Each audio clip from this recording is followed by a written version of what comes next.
Hello दोस्तों, नमस्ते, प्रणाम। आज हम आप लोग के एगो बहुत ही चुटकुला सा गर्मी के मौसम आ गया, बहुत गर्मी पड़ता था। एगो बहुत चुटकुला नाचे गीत सुनाते आप लोग के कैसे लगे कमेंट कर लो। और एगो बीबी वाली अपने आदमी से का कहतड़ी सुन कमेंट करके बताए आप लोग के कैसे लागल। गर्मी पड़ताटे बेसी बलम हमके एसी लगा द। गर्मी पड़ताटे बेसी बलम हमके एसी लगा द।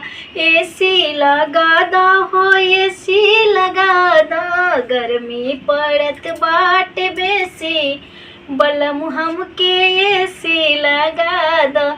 चाहे ससुर जी के बीके महलिया, चाहे ससुर जी के बीके महलिया, चाहे बिकसून कर बीबी बलम हमके एसी लगाई द। गर्मी पड़त बाटे बेसी बलम हमके एसी लगाई द।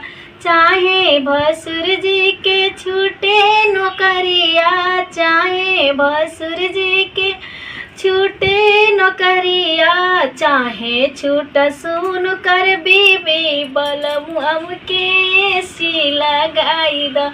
गर्मी पड़त बाटे बेसी बलम हमके एसी लगाई द।